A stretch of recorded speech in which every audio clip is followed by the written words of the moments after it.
This is Learn from Others, where we interview a cross-section of successful individuals so you can learn from their experiences, achievements, and even their mistakes. We ask 4 questions that will educate and inspire. Greg Stanley will be your guide as we join our guest on a journey from adolescent daydreaming to success in today's world. Join us on this adventure as we learn from others together. All right, well, welcome to Learn from Others, where we help others succeed by sharing success. So I'm very excited to introduce our special guest today, Chris Carpenter. Chris, how are you doing today? I'm doing well, thank you. Awesome. Well, it's great to have you here today. But before we find out what you're actually doing today, if you would, could you tell us, what did you want to be when you grew up? Sure, that's a great question. Ever since I can remember, the mark of what I wanted to do was rooted in curiosity. I was just so curious about how things worked. I was very fortunate to watch my dad and my grandfather tinker and tinker and tinker. There was never a problem that they were not afraid to get their hands on and dig into. And intersected with that, there was not a person that they were unwilling to interact with. So I saw them fix things for other people. So there was a steady collection of folks who would ask my grandfather or my father to fix things for them, to help them understand what was broken, what was wrong. And I wanted to be resourceful too. I wanted to be someone who was helpful. And I was also insanely curious about the way that things worked, about the way the human body worked, about the way the mind worked. Wow. So I was always interested in taking things apart, putting them back together, and finding out how things worked around me, including people. So I thought from an early age I might want to dig into psychology to understand how people worked, but that general curiosity never sits still. So it went from people to things to even back in the early days of computers, wanting to learn how the computers worked and how the programs work. So I always wanted to see, what made things tick. Wow, that's a great answer, because you're all over the board, but it's because of your curiosity that you're, and I would imagine the attention span of a child, you were kind of like hopping all over the place. So that makes a lot of sense. Well, what was one of your favorite subjects or hobbies while in school? My favorite hobbies and subject in school were easy. It was all of them. Again, I was a very curious kid, and I enjoyed being around other kids, being around other curious kids. I wasn't afraid to try anything. I wasn't afraid to do anything. Again, because I had seen the people around me that I grew up with, my father, my grandfather, even my mother, grandmother, relatives, et cetera, were not afraid to fail. They were not afraid to poke at things to see how they work, and they weren't afraid to let me watch. So when I got into school, everything seemed to be fair game. So I enjoyed math a lot.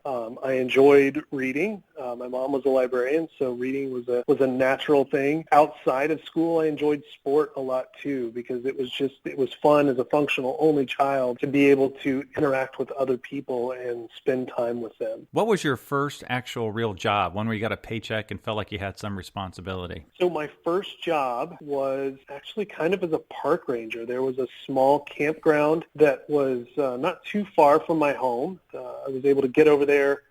I operated a weed whip like a champ and cleaned up their grounds and built things. I built picnic tables and did some maintenance around the place. It was nothing profound, but it gave me a chance to take ownership of the way that a place looked, that people would frequent, that I could take some pride in. So I enjoyed that.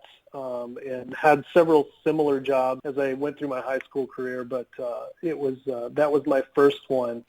That's great.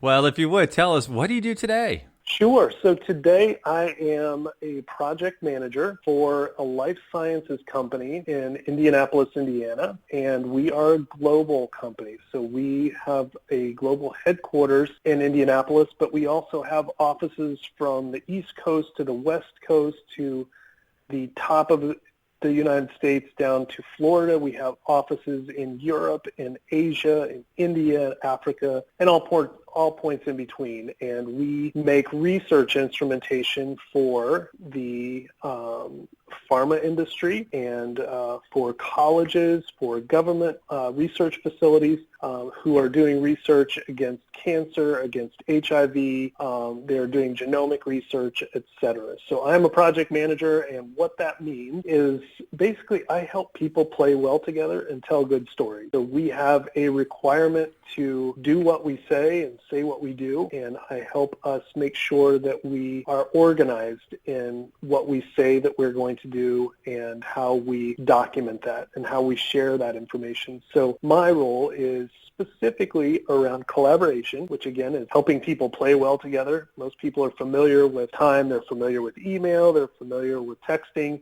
and the business itself also has a need to communicate well together. So I help make sure that we have spaces in place for projects to share information from one person to another so that we can efficiently design and build our instrumentation to deliver to scientists who are going to use those instruments to hopefully help put an expiration date on cancer. That's really amazing, and your job is one of the reasons I started up this podcast, because you work with stuff I thankfully have never seen, equipment I've never seen and hope to never see. And it's, but somebody's got to make it. Somebody's got to make sure that it works. Somebody's got to bring the resources together, got to make sure everybody plays well together. So that's just fascinating.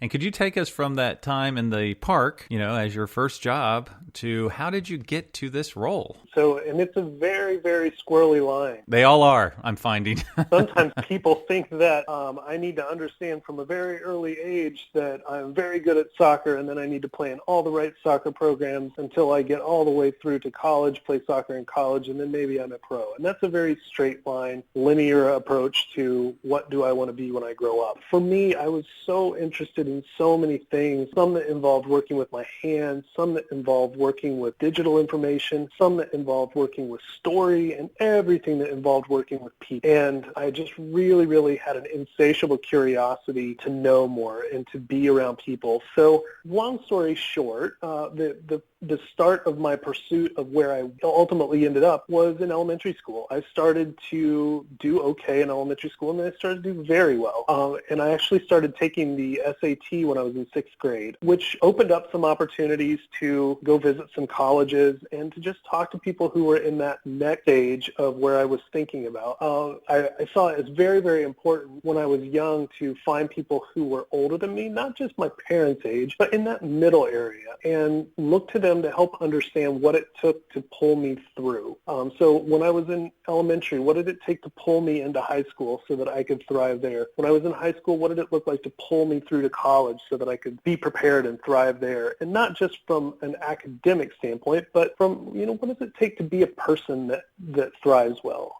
The analogy that I have is always if, you have to learn to acclimate yourself to water before you can enjoy swimming. And I was one who wanted to find out what it looked like to acclimate myself to those environments before I got there, so I could really enjoy them while I was there. So I started going to colleges, and I found Wabash College when I was in, I believe, 8th grade. A recruiter there had met me, and they sent me a piece of mail every week from basically my entire high school career, preparing me to be in that environment. So it was a very clear choice for me to go there. And when I went there, I studied liberal arts, which is, as you can imagine, a broad sampling of history, of science, of English, of humanities, of math, of languages, of people. And I came out of there a very well-rounded problem solver and a very well-rounded communicator. And that made sense. While I was there, I also, of course, sport. I played golf and I played rugby in college, and I was involved in just about everything I could be. And I decided at that point, maybe I want to teach. I went on to graduate school afterward and finished 3 masters in 3 years, ended up meeting my wife on a blind date, and my line got a little squiggly. So I decided, maybe I don't want to teach. Maybe I want to go do something else. So while I was in college, I had worked with my dad at a company that was owned by General Motors, and he had done project management work. He worked specifically on product development process and project management process. And those two things really made a whole lot of sense to me. So as I worked with him, as I watched what he did, I didn't just understand what it looked like to be a project manager or a program manager. I understood that there are people in the business world who have problems that they need solved. They have pain points that they need solved. So I started to pay really close attention to what people didn't like, to what gave people the fits, what was difficult for them to do. And I made it my job to fix those. So if I could go and make your day 10 minutes easier, 20 minutes easier, if I could take something and by helping with a way to plan or a way to communicate, make someone's life a little bit easier, generally they were super happy to work with me. And that made the relationship with the people that I work with something that I could really dig into and quantify that, yeah, I want to be somebody who is a student of the game, a student of the org, and somebody who's an enabler. At the point where I met my wife, I decided to be done with graduate school. So I left with my degrees and started working for a publisher as a project manager and editor there, and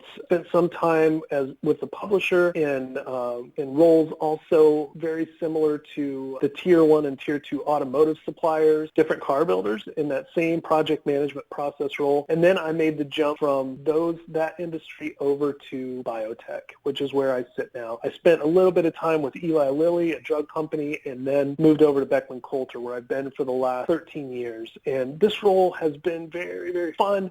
And what I've discovered about being a project manager is that I don't have to be only project manager. I don't have to be only a program director. What I can be is an enabler. I can be a helper. As I have allowed my role to grow, I have basically just taken the role that they roughly expect me to do, and I've added a little bit of value here or added a little bit of value there of the business and asked, hey, is there any way that I can be helpful for you in the same way that I'm being helpful for the group that I'm working with now? And that has allowed my role to expand within the company. And it's really allowed my role to be beneficial to me, in that I get to work with a lot of different folks doing what I feel really strongly about. And I also get to enable a lot of folks with what I feel really capable of doing. And I don't feel tied to one specific piece of the business, because being helpful and being an enabler, there really aren't many boundaries around that. So with my role, I kind of come into work and I decide, what am I going to do today? Who do I want to help today? And how do I want to help them? And some people are more comfortable with, I want to know exactly what I'm doing when I come in a day, and I want it to be a very fixed quantity, and I don't want it to vary, because unknowns are kind of scary. But for me, unknowns means a good variety of what I get the opportunity to do. So it's a good, very, very good fit for me. And if you would, tell us, what's your typical work week like? It sounds like you're dealing with a lot of different folks, so you're probably pulled in a lot of different directions. And how do you manage that in a typical week? So my typical work week will be interacting with people right in my own office to all the way around the globe in China and Japan and India or in Europe. We are a global company, so the areas of work that I focus in are making sure that the people that don't sit right next to each other have a fair shake at talking to one another like they do. So I want to make sure from a software perspective that they are able to share documents and information back and forth like it's no big deal. If there are things that I can code and build for them, I also try and do that for them as well. So the teaser here is I am all self-taught with coding. My degree from Wabash was in religion and philosophy. Wow. And my 3 masters were from seminary. So I came out wildly unqualified to do just about everything on paper. But because I had grown up with a family who was not afraid to poke at things and tinker, neither was I. So I learned over the course of time, starting very early, what made code tick? How does digital space work? What does it look like to write workflows, to automate things? What does it look like to shoot video and edit it? What does it look like to do graphic design? What does it look like to do project planning in a software that I'm only barely familiar with? Rather than treating those as questions that were very scary, they were opportunities to learn a skill that I could apply to help other people do their work more efficiently. So when I am at work, my efforts are focused on 70% of my time spent digging in with people and really grabbing onto their problem space, helping them think about it, helping them think about how to remove pain points and how to do things more efficiently. About 20% of my time is spent training, so I constantly want to learn and understand what does it look like to do well. What do best practices look like? Is there anybody that's doing this really, they're just really killing it, and I need to watch them. And that last 10%, of course, is the watching, the finding a mentor, finding a professional that I can talk to, that I can walk with to understand, okay, you've been to a place that I haven't. What do I need to learn from you? What do I need to know that I don't know already? So that's roughly what my week looks like. I spend a lot of time dealing with things that I had no idea I was going to deal with when I woke up in the morning. Somebody comes up to my desk, taps it, hey, you got a second? And they walk me over to a problem space that that's difficult to deal with. And I love that. And the reason that I love that is because people trust me with their problem spaces, knowing full well that I may not know anything about it going in, and we may not get to a solution. But the fact that they walked up to my desk and they continue to have done that for the last 13 years because they, one, enjoy working with me, and two, enjoy going through a problem-solving process with me, that means the world to me because I love to help people, and I love that folks that I work with trust me to be a partner in getting them where they need to be. Wow. Yeah, that's really great. As a reminder, you can check out all previous episodes at learnfromothers.org, and if you're an educator or a student, you can search for podcasts by career cluster. So, Chris, we learned what you wanted to be when you grew up, which was a bunch of everything because you were so curious, and what you do today, which is a project manager. So looking back, what would you do differently? Kind of difficult to think about that because, again, my career did not start and continue in a very linear fashion. I roughly understood what strengths I brought to the business world, and I understood how I could apply them. But I also understand that every opportunity I got to succeed in the business world, and even every opportunity I got to fail in the business world, when there were times where my job was in an industry that was unstable. So they have what's called downsizing, where they have roles that they need to get rid of to save money, and that was a reality I was not prepared to be faced with early on. Every opportunity I got to be involved in things that were good and that were bad, I got to learn more. And being a student of the game, I can't stress that enough, is what makes me feel like I can belong in any game. And I don't need to just fit into a specific role or a specific area, but I understand what it takes to belong, names to be indispensable, to be so valuable to an organization that it would seem almost inconceivable to do business without you. The career path that you can enjoy in biotechnology is one that is not going to necessarily see some of the bumps in the road that some of the more manufacturing-heavy industries would face. So yeah, that's a great call out because I kind of found the same thing. If I look back and do it again, I became a district manager in a retail setting for a CPG company, and I thought, everybody has one of these jobs, and I found out, no, not everybody does. There's not that many out there. So right. Yeah, it's good to know that ahead of time because it does limit your options, or you might find yourself in a dire strait if you're not careful. So that's a good call out. Well, what advice would you give someone who would like to do what you do, who would like to be a project manager in the life sciences? The advice that I would give is to be curious, to understand the pain points of the place that you want to serve. Project management role is so fun and so interesting because you get to literally go in and it's like playing Monopoly and being in charge of the rules. So you understand how things move around. You understand how information moves. You understand how people move. You understand how product moves. And your role as a project manager is to understand that well enough so that you can focus on making those transactions run so smooth, and to understand how to plan effectively for something to be designed, to be built, to be tested, and to be delivered to a customer in a way that we can roughly predict from beginning to end what we're going to know, what are the known quantities, and what are the unknown quantities. So how do you plan for things that you don't know will happen? Well, that's part of the project management process. Adding buffer to your plans to say, you know what, I have seen enough projects and none of them ever run to the schedule that we put in. So how do we plan also responsibly for the surprises?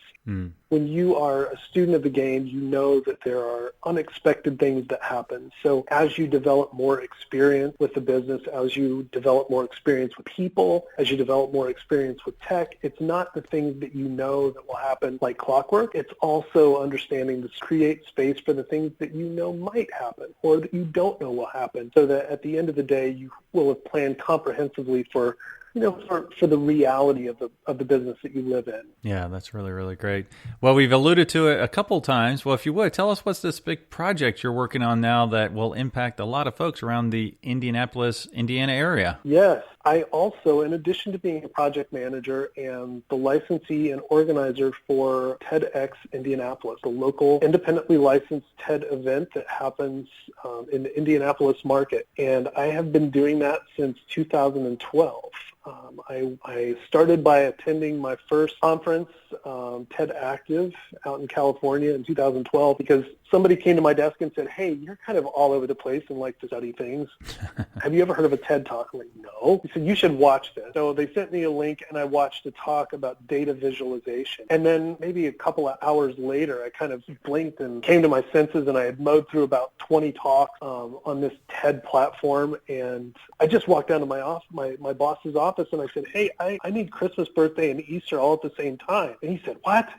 I said, "Yeah, there's a conference I think I need to go to. It's something that is, for those who are in the Covey language of I need to sharpen my saw." And I told him about it, and he agreed, and the company sent me out to go to TED Active, which was a conference that was full of organizers from TEDx events all over the globe. And just to lay context, at this point in time, there are about 3,000 TEDx events that are licensed every year from the boroughs of India to China to Australia to the United States, all over the place, public theaters, stadiums, you name it. And I was fortunate enough to be a part of the Indianapolis TEDx event since its beginnings in 2012. And we have championed ideas worth spreading, which I find amazing, because as I had mentioned earlier, everything is fair game, and my curiosity is something that pulls me to other like-minded people. TED stands for technology, entertainment, and design, but it is also stretched beyond that into just the general public dialogue, the public discourse of education, of politics, of history, of law, of mathematics, of astrophysics. So you name it, we have explored those areas, and I spend my time managing my team. Again, TEDx Indianapolis is project management at its best. We get licensed to put on an event, and we choose the people that we need to help us put that on based on their skill set and based on the things from a personality standpoint that they just bring to the table. So not everybody is going to be a perfect fit for a perfect role, but I need people that are flexible and curious and easy to work with, who want to find ways to make people's lives better. So we assemble a team of volunteers, and we settle down on a theme, sub-themes, and then we find ideas that are really interesting and compelling. And then we find people who are doing interesting things in those idea spaces, and we invite them to give a short talk that will challenge the audience's understanding of a particular area, challenge their understanding of global warming, challenge their understanding of how we interact in the workplace, challenge our understanding of the future of autonomous vehicles, et cetera. So all of these things are fair play, and we assemble this event all as volunteers to ultimately give back to Indianapolis, to give Indianapolis a chance to connect to itself and to connect to the outside world, and for the outside world to take a look into Indianapolis and see what we are up to and what we're thinking about here. Yeah, that's really great. And do you have a date yet, or is that TBD? So our website, TEDxIndianapolis.com, will generally have all of our current information as well as our social account. So for our listeners, I will know the date, so I will put it in the show notes. So you just scroll down and you can find out when this event is occurring. So, Chris, thank you for taking us on your career journey. And as with most journeys, success largely depends on reliable transportation. And we don't know each other, but I'm a huge car guy. So if you would, could you tell me, what was your first car? Yes, my first car, I grew up in a farm community, and my first car was a blue 1991 Chevrolet S10 pickup truck. That's a classic. Manual pickup truck, yes. Those are actually going up in value right now. Really? Wow, that's cool. Well, what's your dream car if you have one? I'm actually driving my dream car. It's not a supercar or anything, but it is to me.